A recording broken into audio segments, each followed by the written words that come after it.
Processos na justiça nunca são simples, né? Mas e quando as coisas se complicam de verdade? Tipo, o que acontece quando, no meio de uma briga judicial, aparece uma terceira pessoa dizendo que o objeto da disputa é dela? Ou quando uma das partes falece? Ou em disputas de famílias super delicadas? Pois é, a lei tem ferramentas especiais para isso. Bora lá! Hoje a gente vai mergulhar em 4 procedimentos especiais do nosso direito processual civil.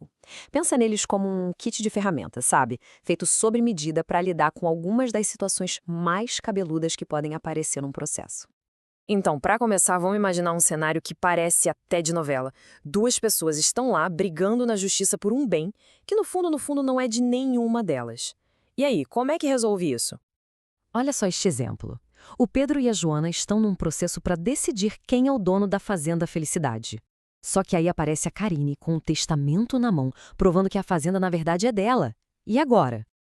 É exatamente para isso que existe a oposição. É literalmente como se a Karine entrasse no meio da audiência, pedisse a palavra e dissesse: com licença, juiz, podem parar a discussão, porque essa fazenda aí é minha e a minha briga é com os dois.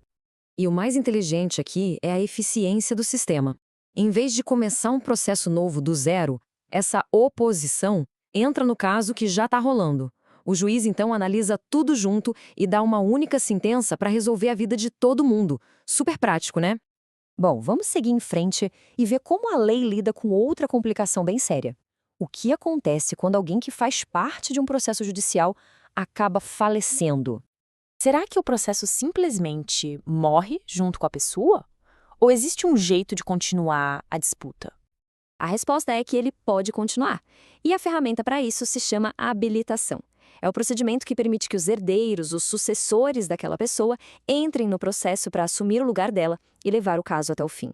Mas, olha, nem sempre é tão simples. O caminho pode se dividir. Se ninguém se opõe, ótimo, o juiz aprova a troca e o processo segue o baile. Agora, se a outra parte questiona, dizendo, opa, peraí, eu não acho que essas pessoas são as herdeiras legítimas, aí a coisa muda.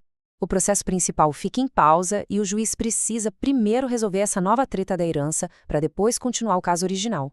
Agora vamos falar de um problema bem comum na vida de muita gente.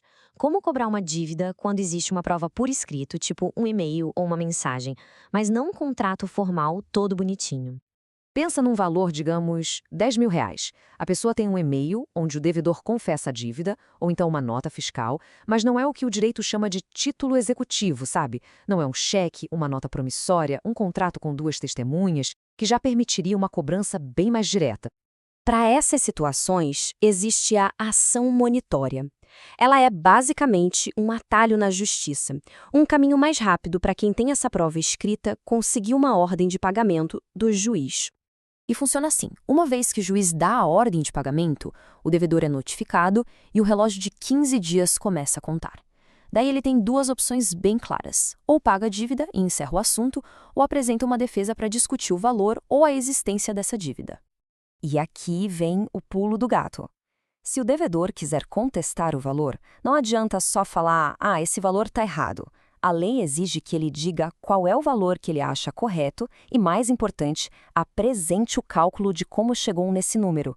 Isso evita aquelas defesas genéricas só para ganhar tempo, sabe? Deixa o processo muito mais objetivo. Para fechar, vamos entrar na área onde o direito talvez seja mais pessoal, mais humano e muitas vezes mais doloroso: o direito de família. Pensa numa situação de divórcio em que existe um histórico de violência doméstica. A regra geral é sempre tentar uma audiência de conciliação, mas faz sentido forçar uma vítima a sentar na mesma sala que seu agressor para tentar um acordo? A resposta da lei, felizmente, é um não bem claro. O juiz tem o poder de dispensar essa audiência para proteger a integridade física e, principalmente, psicológica da vítima. Forçar esse encontro seria uma nova violência, e a lei reconhece isso. Agora, outro caso comum: investigação de paternidade. O que acontece se o suposto pai é chamado pela justiça para fazer o exame de DNA e ele simplesmente se recusa? Ele pode usar o próprio silêncio para fugir da responsabilidade? De jeito nenhum. A lei é muito esperta nisso. Ela diz que essa recusa, sem um bom motivo, cria uma presunção de paternidade. Ou seja, o silêncio dele fala muito. O juiz pode interpretar essa recusa como um forte indício de que ele é sim o pai da criança. E numa briga de guarda super conflituosa, pior, quando um dos pais acusa o outro de alienação parental, que é aquela tentativa de jogar o filho contra o outro. Nesse cenário, as crianças devem ser chamadas para depor? A resposta é sim. Elas podem ser ouvidas, mas com todo o cuidado do mundo. O depoimento não é feito de qualquer jeito. É conduzido por uma equipe com psicólogos e assistentes sociais num ambiente protegido, sempre colocando o bem-estar da criança em primeiro lugar. O objetivo é entender a situação sem causar mais traumas. Então, como a gente viu, esses procedimentos especiais não são só teoria. Eles são aquele kit de ferramentas que o sistema de justiça usa para se adaptar à vida real, com todas as suas complexidades, seja numa disputa de bens, na morte de alguém, na cobrança de uma dívida ou nos delicados laços familiares.